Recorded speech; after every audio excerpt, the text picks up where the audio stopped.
뉴스뱅크 시작합니다.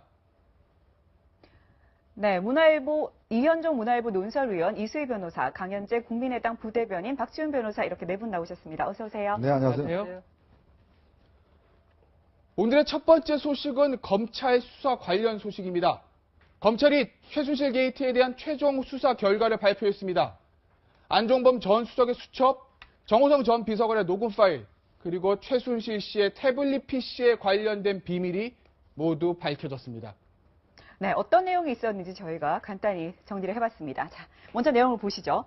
자, 검찰이 오늘 수사 결과를 발표하면서 가장 관심을 모았던 것 중에 하나가 이거였습니다. 바로 정호성 전 비서관의 녹음 파일이었습니다. 과연 녹음 파일이 얼마나 많았냐? 그런데 봤더니 자, 정호성 전 비서관의 그 집에서 무려 태블릿 PC 하나와 그다음에 휴대전화 8개를 압수수색을 했다. 그래서 모두 9개를 압수수색을 했는데 그중에서 2개의 녹음 파일이 들어있었다고 합니다. 그중에서 235개의 녹음 파일을 복구를 했다고 합니다.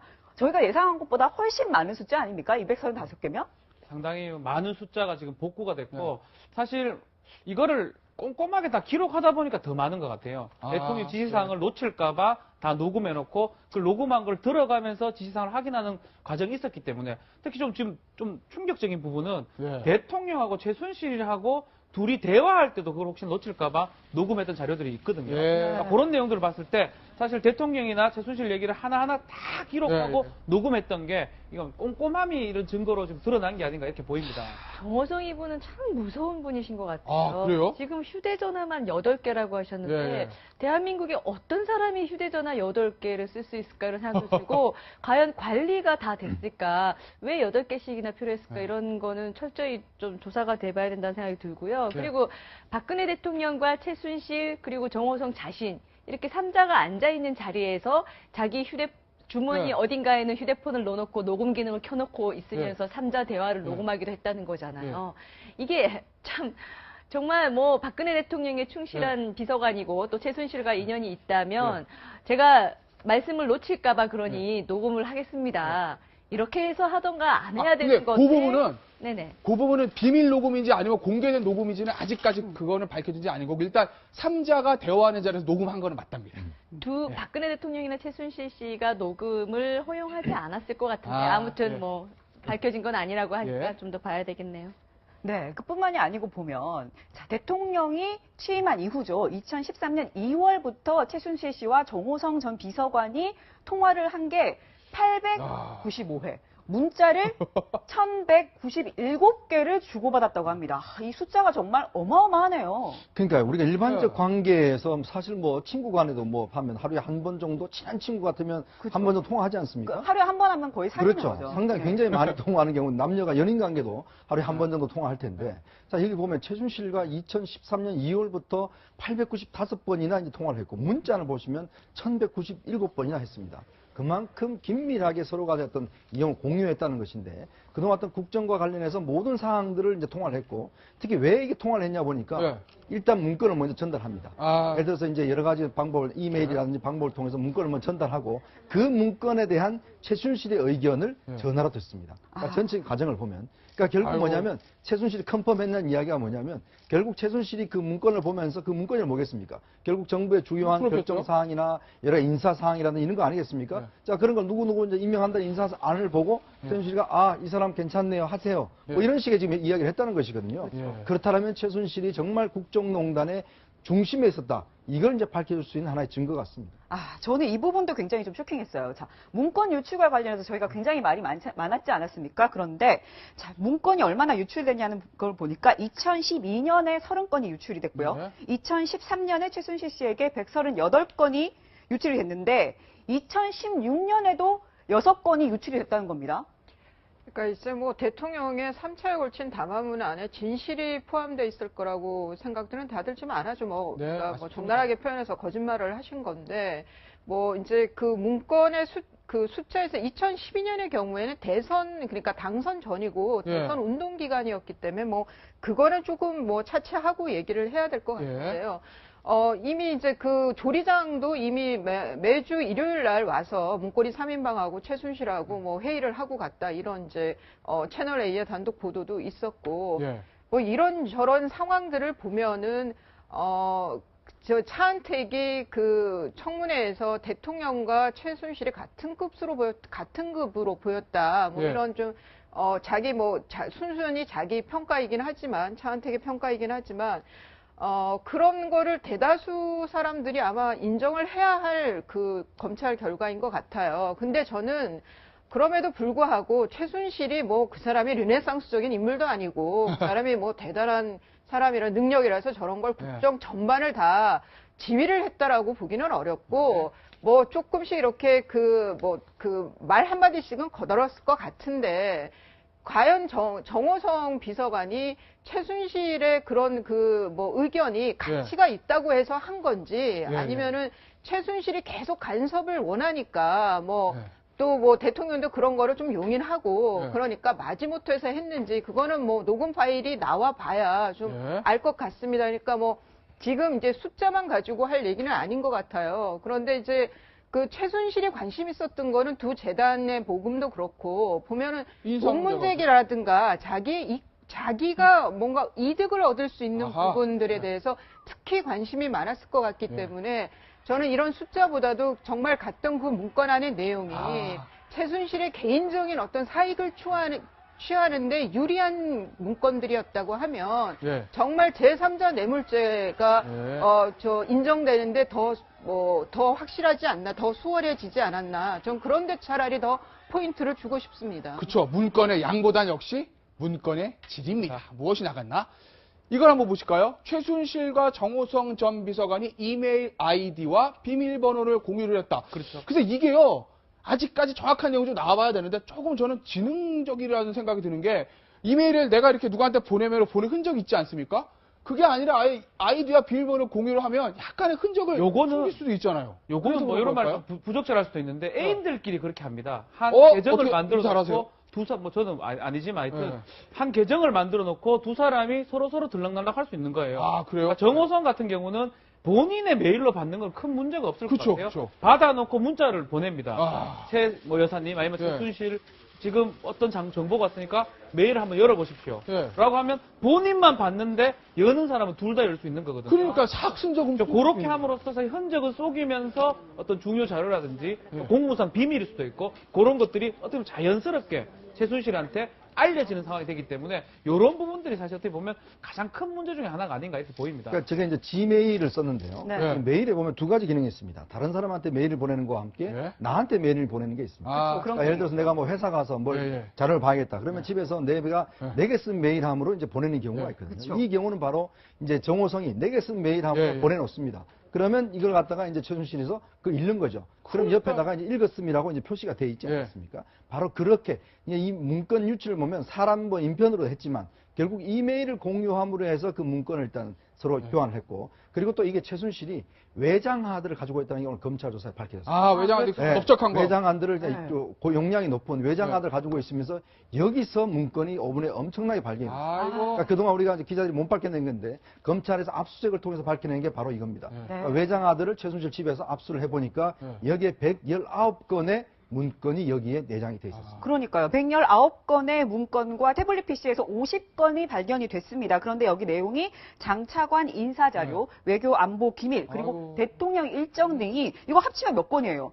거의 170건이 지금 유출이 된 거예요. 거기 최준실 씨 PC와 태블릿 PC에서 나온 거예요. 제가 지난번에 여기 뉴스뱅크 나왔을 때 청문회를 한다면 어떤 증인을 집중적으로 공격하고 있냐고 물으셨을 때 제가 정호성을 얘기했습니다. 왜냐하면 지금 문제의 핵심은 박근혜 대통령이 어떻게 민간인과 국정을 농단했느냐가 사실은 핵심이잖아요.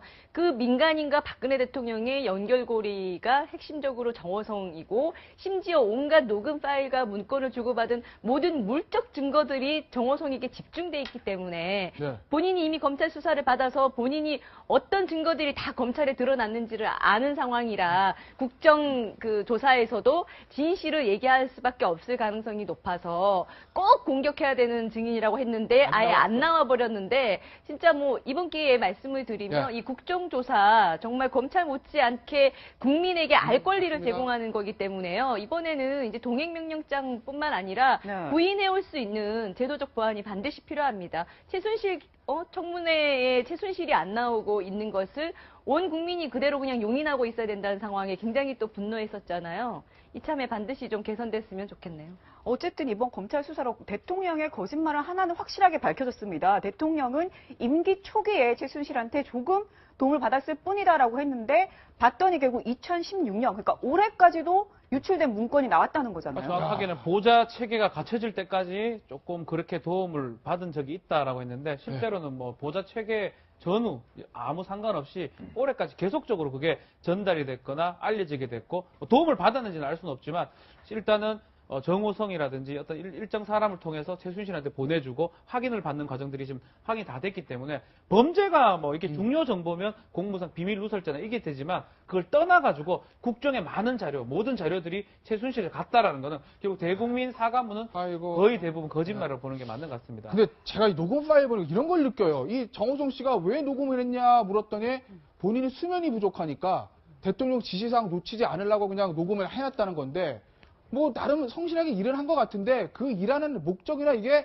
잘못된 거 아니에요. 이렇게 최순실한테 뭐 전달하고 이런 건 사실은 대통령한테 가서 대통령님 이러시면 안 됩니다.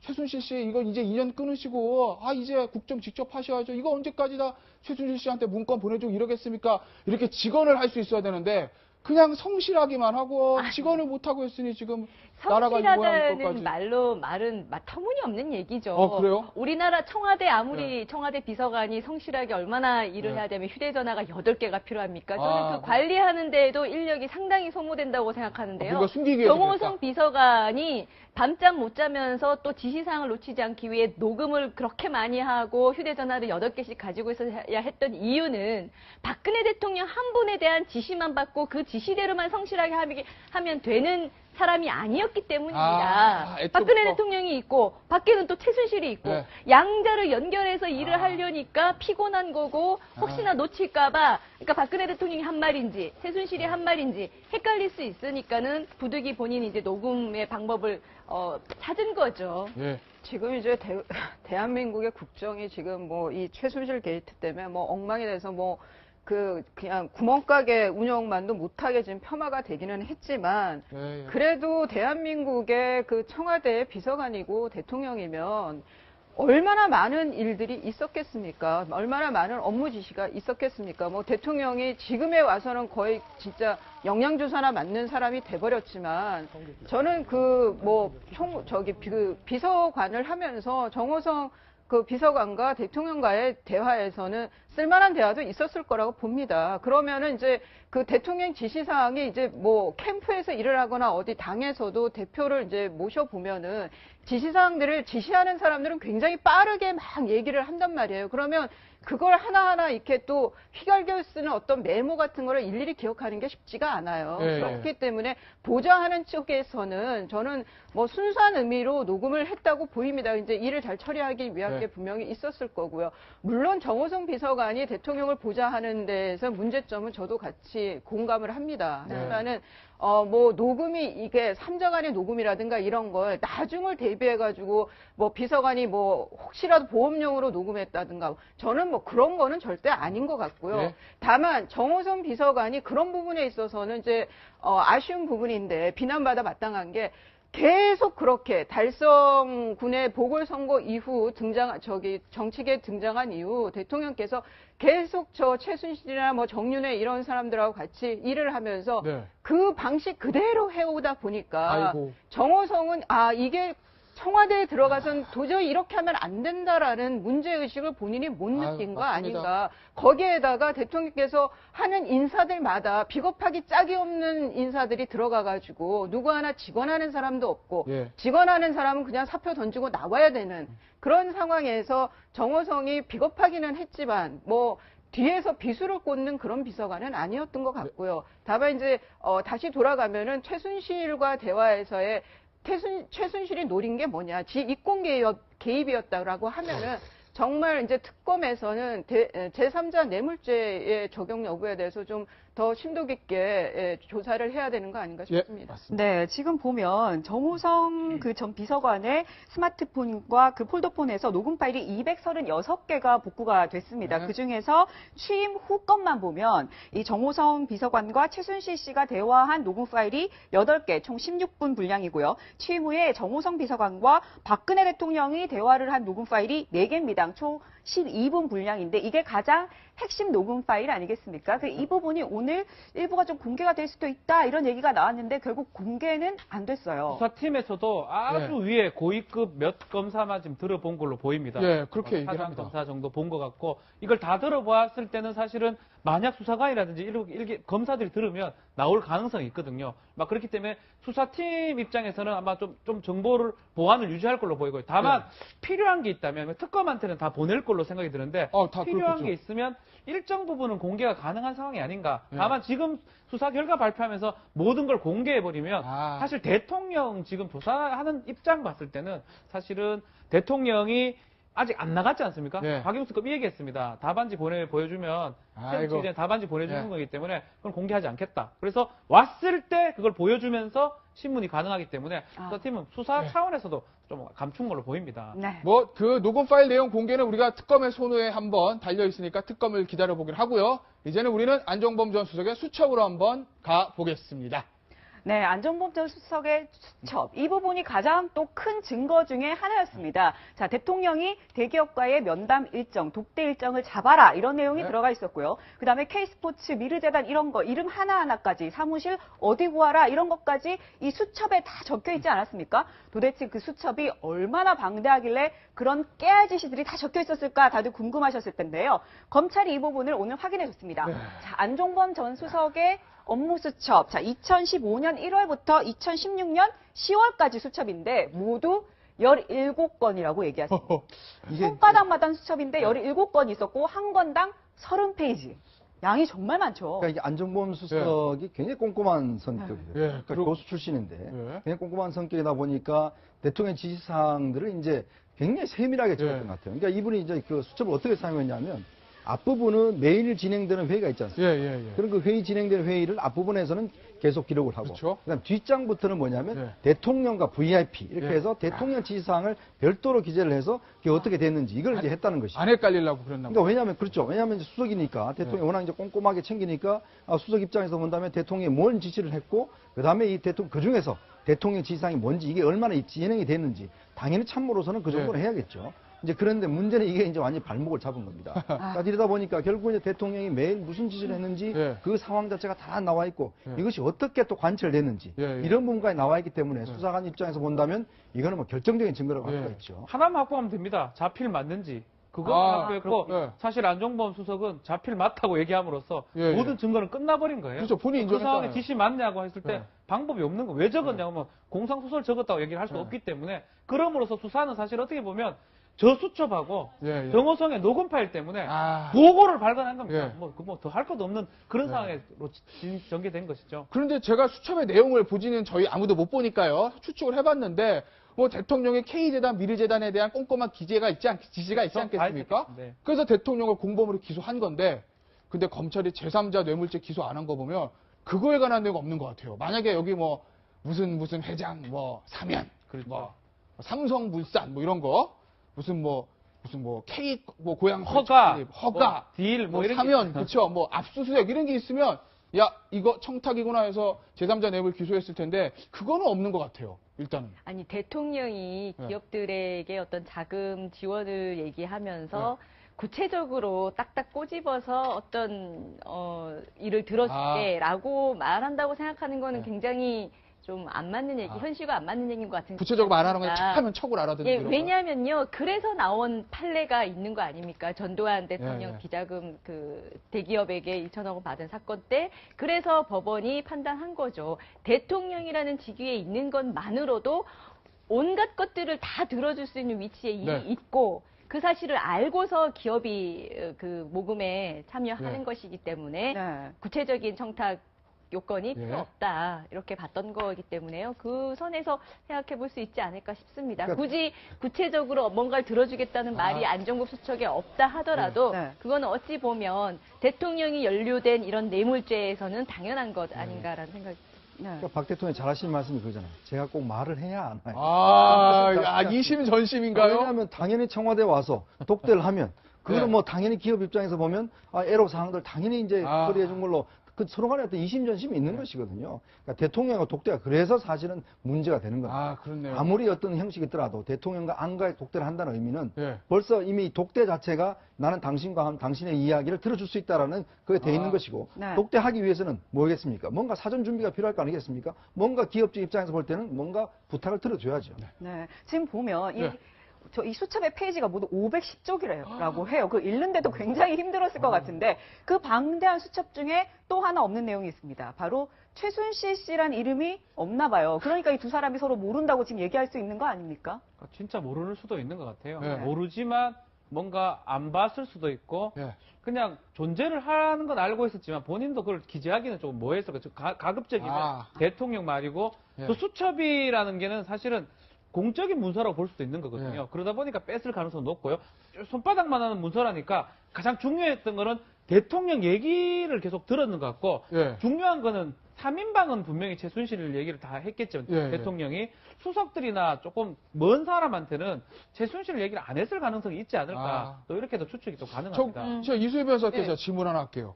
아니, 그 안종범 전 수석의 지금 수사 태도를 보면요. 이거 다 수첩도 뭐 본인이 자필했다고 인정했다고 한 거 같고요. 진술을 굉장히 적극적으로 하는 것 같은데, 그러면 안종범 수석 같은 경우는 차라리 청문회 나와서 국민들 보는 앞에서 뭐 본인도 죄는 졌지만 나는 뭐 대통령 시켜서 난 이렇게 한 거다. 뭐 이렇게 좀 말을 해가지고 뭔가를 좀 자기의 좀 책임을 덜 그런 시도도 해봄직할 만 했었던 것 같은데 왜 안 났을까요? 안종범 수석이 나와서 입을 열기 시작하면 모든 비밀이 좀 쉽게 풀릴 수도 있을 것 같다는 생각도 들거든요. 청문회장에 나와서 증언을 해서 감해지는 거는 저는 고영태밖에 없는 것 같아요. 이번 고영태씨요? 청문회에서. 안종범 전 수석이 나와서 그 청문회장에 나와서 제가 이런 잘못을 했습니다라고 얘기했을 때 그게 네. 감해질까요? 저는 뭐 비난 강도에 있어서 뭐 덜해질 거는 없다고 아이고. 보고요. 네. 그리고 뭐 청문회 왔을 때 뭐 치도곤 당할 거 뻔하니까 네. 본인 입장에서는 그리고 거기서 좀 우리 사회에서 저는 좀 아쉬운 게 안종범 전 수석처럼 뭐 사실을 다 얘기하는 사람에 대해서 의리가 없다, 뭐 대통령 지시였다라고 말한 거에 대해서 의리가 없다, 뭐 저 권력의 무상함을 느낀다, 뭐 이렇게 좀 비난하는 논조들도 있었단 말이죠. 예, 근데 예. 저는 이번 이런 상황에서는 사실을 말하는 사람에 대한 비난은 정말 하지 말아야 되겠다. 그렇습니다. 그렇다고 해서 고영태 같은 증인에 대해서 또 우상화하는 것도 예, 저는 예. 굉장히 경계해야 된다고 생각합니다. 네. 지금 얘기를 들어보면 자, 그럼 정말 결정적인 증거가 된 게 안종범 전 수석의 수첩. 예. 그리고 정호성 무엇보다 전 비서관의 예, 그다음에 녹음 휴대전화, 파일. 녹음 파일, 그리고 또 하나가 바로 이거 아니겠습니까? 온 국민을 예. 들었다 놨다 했던 바로 그겁니다. 태블릿 PC. 검찰은요, 이 태블릿 PC가 최순실 씨 거 맞다라고 확인을 했습니다. 그동안 최순실 씨 그리고 심지어 고영태 씨도 최순실 씨 거 아니다. 고영태 씨는 최순실은 태블릿 PC 같은 거 쓸 줄 모른다. 이렇게 얘기했었잖아요. 그렇죠. 그런데 검찰은 이거 맞다. 최순실 씨 거 맞다. 이렇게 확인을 했어요. 모든 이 사건의 JTBC 보도가 저 태블릿 PC였거든요. 네. 그리고 계속적으로 최순실은 컴퓨터 다룰 줄 모른다 이런 얘기도 있고 어디서 이거를 입수했는지 검찰도 좀 애매하게 얘기하고 또 방송 매체도 이상하게 얘기를 하다 보니까 계속적으로 애매하게 이게 누구 건지 사실 애매한데 검찰에서는 정확하게 지금 발표를 한 상황입니다.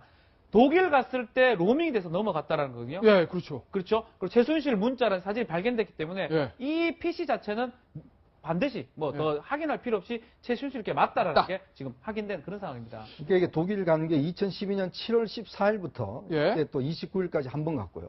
2013년 7월 28일부터 또 한 번 갔습니다. 이 두 차례 독일 간 기록이 남아 있는 게 뭐냐면 우리가 이제 휴대폰을 가지고 이제 외국 가지 않습니까? 예, 그래서 네. 그 도착하는 순간 바로 여러 가지 문자가 뜹니다. 로밍, 뭐 외교부에서 오고 뭐. 사단하고 외교부에서 오고 뜹니다. 그렇죠. 바로 그 문자가 거기에 떠 있다는 것이고 또 하나의 증거는 뭐냐면 최순실이 독일 갔다 와서 바로 제주도로 갑니다. 예. 네. 장시호가 바로 제주도에 살고 있었죠. 예.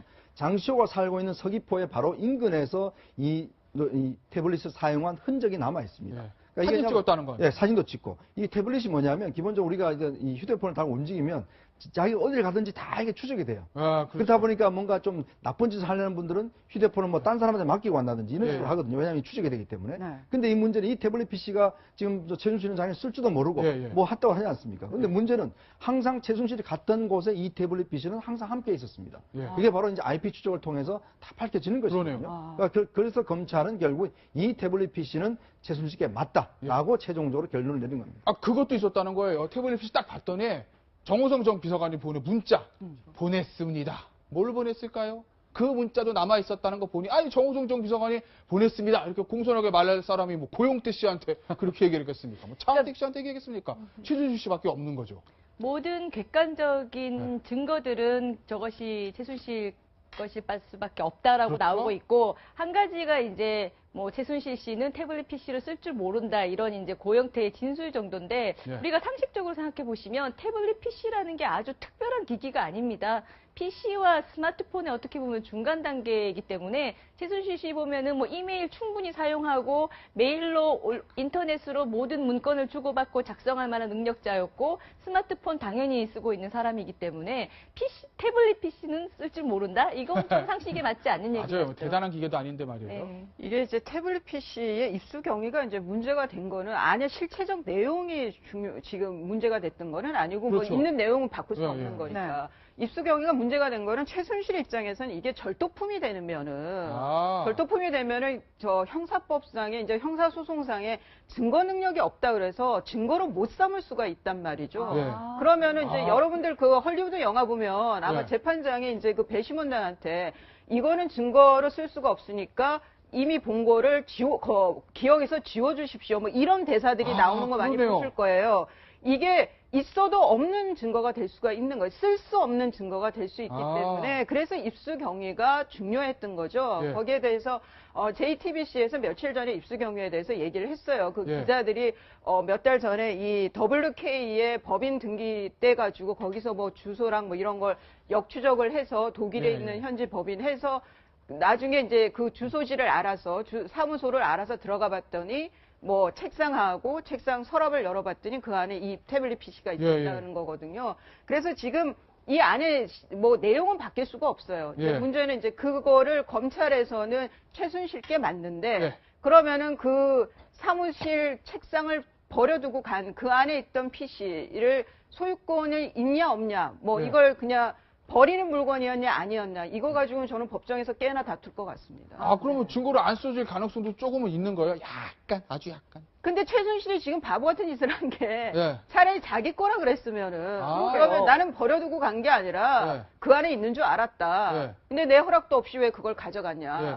절도다. 아. 도둑맞았다. 이런 이러면 수량이 나왔을 것 같아요. 지금 내 거 아니다 그래 놓으니까 그러네요. 이게 절도품이 또 안 되는 거예요. 그러네요. 아유, 이거 뭐 자기 말 때는 발목 잡혀서 증거로 쓸 수 있겠네요. 다행입니다. 근데 이걸 재밌다고 참 봐야 되는 포인트인지 그것도 씁쓸하네. 예. 네, 지금 아까 말씀하신 것처럼 태블릿 PC 그럼 도대체 어떻게 이게 언론사의 손에 갔고 언론사에서 검찰로 넘겨졌나 이 부분이 굉장히 논란이 많았습니다. 근데 검찰도 이 부분을 확인을 해줬습니다. 자, 10월 18일에 처음에 다른 기자들이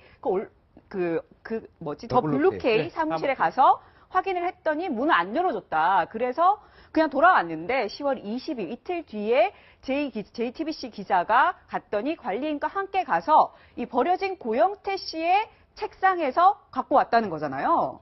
고영태 씨 책상에서 이게 나왔다는 겁니다. 그렇죠. 그렇기 네. 때문에 고영태도 연관성이 사실 있는 거고, 고영태도 아하. 자꾸 얘기하는 게 자기 예. 책상에서 나왔기 때문에 어떻든 간에 자기도 뭐 소유 내지 점유 같은 가능성이 있다고 보는 거고, 결국은 18일 날 갔을 때는 이제 그 관리인이 막았는데 20일 날 JTBC 기자들이 갔을 때는 문을 열어줬다라는 거거든요. 뭐 이유는 모르겠습니다. JTBC 기자들이 믿음직해서 뭐 그랬는지 그건 알 수가 없지만 네. 결국 이틀 후에 들어갔을 때는 문이 열어졌고 그렇게 입수했다는 게 JTBC도 그렇게 말을 했고요. 네. 검찰도 확인을 했기 때문에 그 과정은 아마 맞아 보이는 상황입니다. 그 처음에 이거 뭐 해외에서 독일에서 입수한 거 아니냐 이런 얘기까지 있었잖아요. 근데 독일은 아니고 그럼 그렇죠. 국내에 있는 청담동에 더 블루케이 사무실에서 그 사무실에서 했고 네. 관리인이 처음에는 기자들이 많이 오니까 열어주지 않았는데 네. JTBC 기자들 뭐 서 기자 모 기자들이 오니까 그때 문을 열어주고 하필이면 고영태가 쓰던 책상 안에 있던 태블릿 PC를 그 기자들이 입수를 하고 그게 보도가 됨으로써 지금까지 탄핵까지 어떻게 보면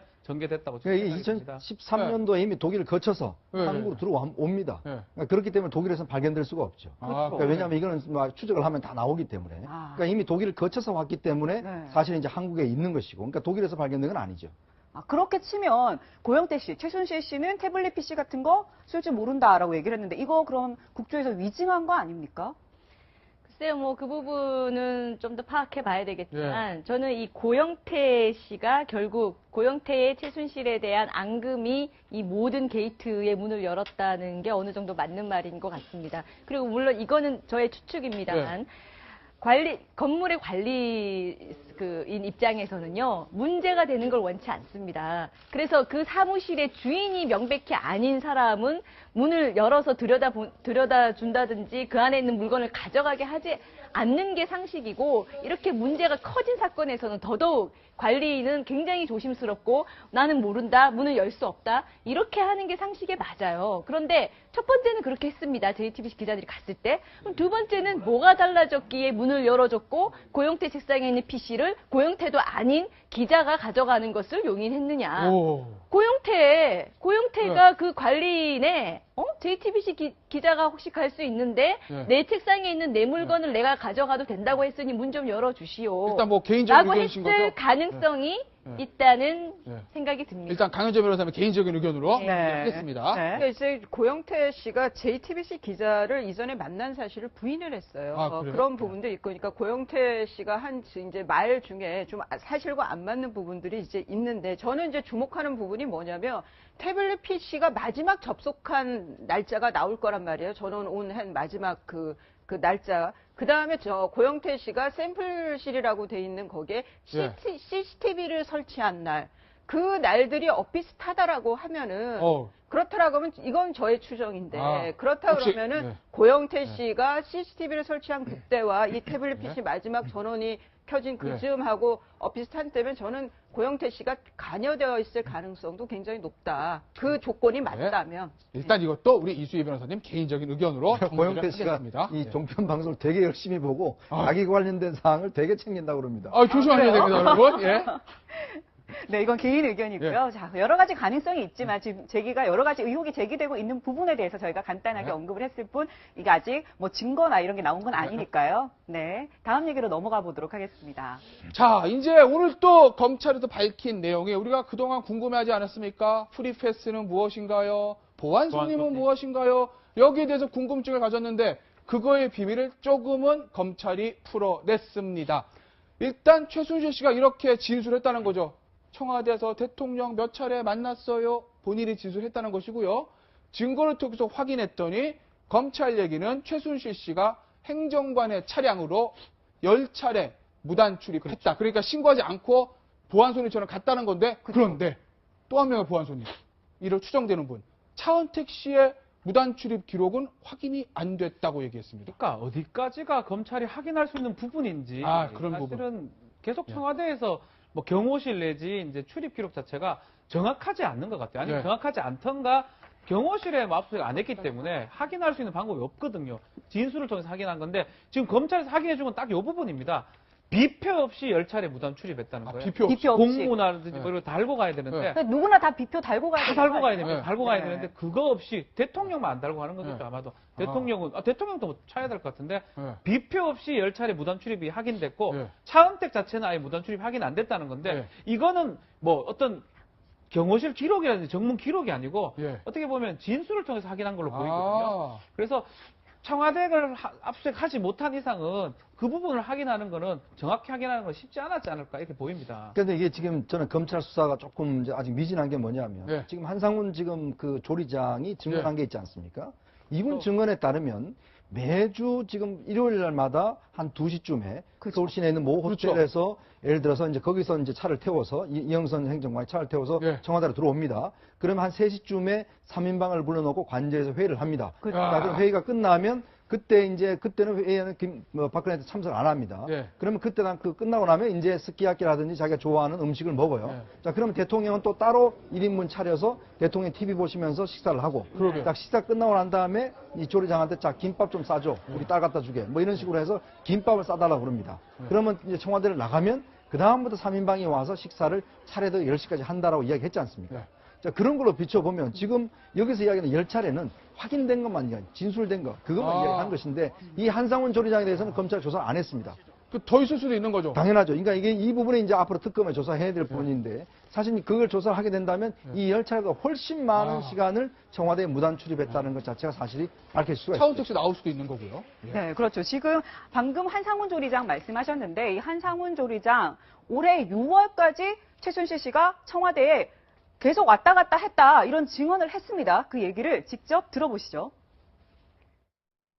사실 가다가 한 2번 정도 마주친 적이 있어요. 임기 초에 들어와서 그분 오신다고 그러면 이제 일요일만 되면 준비를 하고 있어요. 마음의 준비. 해외 순방을 간다든지 하면 이제 그 전날 정도에 이제 들어와서 평일에도 예, 무슨 특별한 뭐 있으면은 그렇게 들어온 걸로. 네, 지금 얘기를 들어보면 화장실 가다가 최 씨를 부딪힌 적이 2번이 있다. 최순실 씨를 부딪힌 적이. 그리고 그분이 오신다라는 말만 하면 일요일만 되면 준비하고 난리가 났다 이런 거 아닙니까? 그것만 쳐도 10번은 훨씬 넘잖아요. 10차례는 확인된 거고요. 지금 이 조리장 얘기에 따르면 주말마다 왔다라는 거거든요. 일요일에 왔다는 거기 때문에 또 이게 거짓말이 아닐 가능성이 높은 게 진실일 가능성이 아주 높은 게 스키야키라는 정확한 뭐 음식이라든지 예. 김밥을 2-3줄 싸줬다. 굉장히 구체적으로. 이런 구체적인 내용을 만약에 허위로 진술하기 사실 어렵다고 보고 지금 얼굴 드러내놓고 이 촛불 민심을 봤을 때 내가 얘기해야 되겠다고 이렇게 나왔기 때문에 이 진술의 신빙성은 제가 이런 말 좀 드리죠. 99.9%로 보는 게 맞지 않을까 생각합니다. 네. 자, 검찰 최종 수사 결과 오늘 발표했는데 어제 금요일이죠. 금요일 날 탄핵 이후에 국무위원과의 간담회에서 박근혜 대통령이 본인 심정을 얘기했었습니다. 그중에 이런 표현이 있었다고 합니다. 한번 보실까요? 직무정지된 이후에 대통령의 심경입니다. 피눈물이 난다는 게 무슨 말인가 했는데 이제 어떤 말인지 알겠다. 대통령이 국무위원과의 간담회에서 눈물을 흘리면서 이런 얘기를 했다는 건데 참 이걸 뭐라고 얘기를 해야 될까요, 저희가? 저는 네. 사실 그 전에 이제 박근혜 대통령의 담화에서 내가 이러려고 대통령이 됐나 이제 그거 나왔었는데 그때 당시 울먹일 정도로 이제 이 말을 심경을 토로하면서 했었습니다만 이 말 자체가 굉장한 패러디를 만들어내면서 아주 희화됐고 박근혜 대통령을 오히려 이제 비난하는 용도로 쓰였잖아요. 네. 그래서 그런지 또 그때 그 담화에도 또 거짓말이 있었던 것이고 지금 또 피눈물이 난다는 게 어떤 말인지 알겠다라는 이 말을 듣자마자 생각난 건 또 패러디가 무성하게 나오지 않을까 이런 생각부터 저는 먼저 들었습니다. 그러니까 참 저는 그 대통령의 이제 아마 저 심정을 보면 뭐 이제 참 이 대통령직에서 정말 탄핵된 정말 아버지의 그런 또 이어서 본인이 이제 또 다 대통령 탄핵된 그런 국면에서 정말 가슴이 많이 아팠을 것 같아요. 뭐 저런 말들은 이제 충분히 할 수 있을 것 같은데 사실 그렇습니다. 이 상황 자체가 충분히 막을 수 있었던 여러 차례 기회가 있었지 않습니까? 네. 정윤회 문건 사건 때도 있었고 또 여러 명의 정말 그 간언들을 했던 게 있었거든요. 김용환 전 정무장관이 뭐라 그랬습니까? 처음에 당선됐을 때 최태민의 그림자를 분명히 지어야지만이 당신이 대통령 할 수 있다라고 이야기했는데도 불구하고 또 그걸 무시했고 여러 차례에 걸친 충원들을 무시하고 또 본인 스스로가 회복할 수 있는 것들을 무시했기 때문에 결국 인과응보고 저는 업보라고 이야기할 수가 있겠죠. 제가 보통의 피눈물이 난다라는 표현을 보통 쓸 때는 아주 억울한 상황에 부딪혔을 때 피눈물이 났다라는 얘기를 하잖아요. 억울하다 이런 거. 네, 저는 대통령의 기본 감정은 억울함이라고 생각하는데 그게 이제 결과적으로는 아무 한 일도 없고 그냥 영양주사만 받던 대통령이 돼버렸기 때문에 본인이 아마 그런 억울함에 대한 얘기가 이제 이렇게 피눈물이라는 표현으로 나온 게 아닌가 싶습니다. 네. 이제 대통령에 대한 수사는 특검의 손에 달려 있습니다. 과연 특검은 대통령을 대면 조사할 수 있을까요? 또 세월호 7시간의 비밀, 뇌물죄에 관련된 부분, 이것들을 특검에서 밝혀낼 수 있을까요? 모든 국민이 특검의 수사를 지켜보고 있습니다. 네. 여기서 박지훈 변호사와는 인사 나누도록 하겠습니다. 감사합니다.